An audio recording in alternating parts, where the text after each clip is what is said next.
Bonjour à tous, aujourd'hui je fais une petite vidéo improvisée tout simplement pour voilà, un petit coup de gueule de temps en temps, ça fait du bien aussi. Je vois beaucoup de choses sur internet, sur Facebook, sur YouTube, dans le milieu astrologique qui mettent des commentaires sur voilà, j'ai Pluton carré Saturne, j'ai Saturne carré Uranus, etc., etc. Et en fait, que font ces personnes sinon, se complaire dans une certaine forme de fatalisme, sinon montrer m'as-tu vu, c'est moi qui souffre le plus. Et je pense qu'il y a effectivement une énorme confusion En fait, il y a un défaut de compréhension dans le milieu astrologique. Les personnes qui s'intéressent à l'astrologie ont été très certainement mal formées ou n'ont pas compris la base de l'astrologie, qui est que, et ça c'est vraiment fondamental à comprendre, les planètes ne sont pas la cause de tout ce qui vous arrive. Les planètes agissent comme des aiguilles, c'est-à-dire qu'elles vont vous montrer ce qu'il se passe, un petit peu comme des miroirs si vous voulez. Ça va venir refléter ce qu'il se passe. Ce n'est pas Pluton, ce n'est pas Saturne qui fait que vous vous sentez comme vous vous sentez. Ce n'est pas à cause de Saturne, par exemple, pour prendre cet exemple, qui vous fait vous sentir mélancolique. C'est pas du tout ça. C'est pas parce que Saturne c'est Chronos, c'est le temps, et que du coup c'est le fait qu'on va ressasser le passé, mais c'est pas de sa faute. Je veux dire, Saturne n'a rien à voir là-dedans. Saturne nous montre, quand il est par exemple exalté en maison 1, que la personne est mélancolique. Mais c'est pas la cause. C'est-à-dire que, je reprends cet exemple qui est, je pense, parlant, et qui m'a été partagé par Denis Labouret. Lorsque il est 16h et que lorsque l'aiguille indique 16h et que les enfants sortent de la classe, ce n'est pas l'aiguille qui est la cause de... c'est pas parce qu'il est 16h que les enfants sortent. C'est-à-dire qu'il peut être 16h à n'importe quel autre endroit sur Terre ou un autre jour, les enfants ne sortiraient pas. C'est-à-dire que ce n'est pas une cause, il n'y a pas de lien de cause à effet. C'est simplement que à 16h, ça indique la sortie des enfants dans telle configuration, dans tel cadre précis, dans tel contexte précis. Et ça, c'est vraiment fondamental à comprendre. Je sais que ce n'est pas évident au début à comprendre, à saisir, mais s'il vous plaît, ne vous complaisez pas dans une espèce de...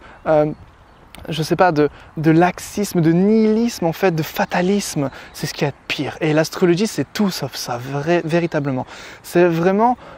L'astrologie, ça sert à quoi? Ça sert à mettre en conscience les choses, à prendre conscience de ce qui se joue en nous pour transcender cette dualité, pour transcender les facteurs grossiers, matériels, pour raffiner le tout et ensuite pouvoir les transcender. C'est la libération du karma en Inde.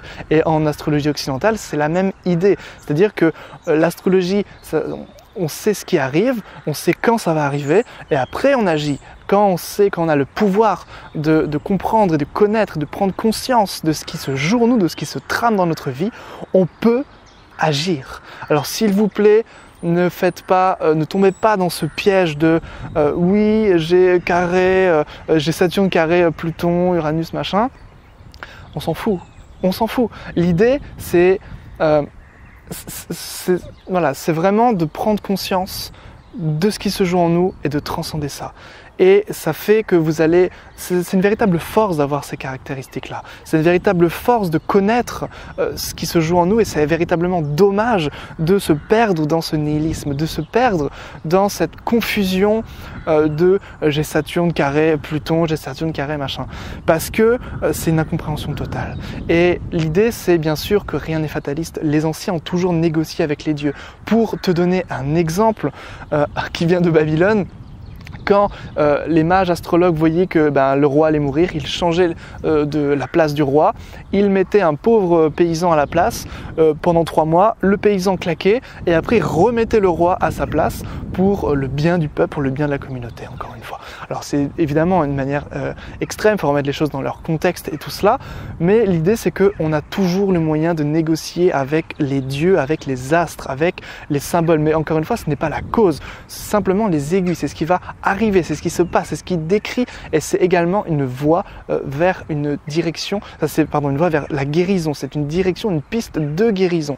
Ça, c'est véritablement l'astrologie, c'est véritablement l'astrologie telle que je la pratique, telle que je l'enseigne, et si tu veux toi-même te former en astrologie, tu peux cliquer sur le lien en description parce que cette formation est gratuite jusqu'au 22 mars et elle te permettra en simplement un coup d'œil et sans même connaître les bases en astrologie indienne, de faire déjà des pronostics hyper intéressants et d'improviser tout simplement sur les enjeux majeurs d'un natif, de l'existence d'un natif et également sur sa personnalité pour justement lui donner des pistes de direction pour ne pas qu'il se complaise dans cette forme de médiocrité. C'est véritablement ça pour moi, c'est-à-dire médiocre au sens étymologique, la normalité, la vulgarité, le peuple, c'est véritablement ça, ce qui est moyen. Médiocre, c'est ce qui est moyen. Et effectivement, ce qu'on retrouve dans la masse, qu'on retrouve dans les gens, dans la foule de personnes qui ne comprennent pas ce qui est véritablement l'astrologie, c'est je me complais dans la plainte, je me complais dans mon Saturne carré Uranus, regardez-moi, m'as-tu vu comme je souffre, et c'est tout, et il n'y a pas d'action, il n'y a rien derrière.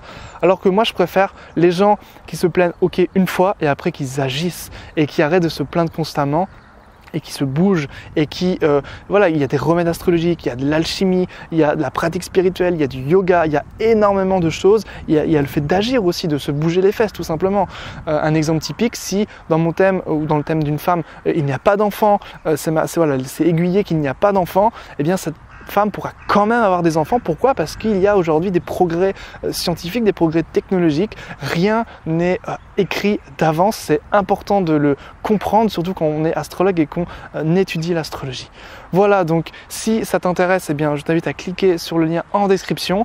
L'offre est valable jusqu'au 22 mars, donc profites-en avant que la formation soit redevenue payante. Sur ce, je te laisse. Je te dis bonne étude à toi et puis on se retrouve tout de suite donc pour la formation. Ciao!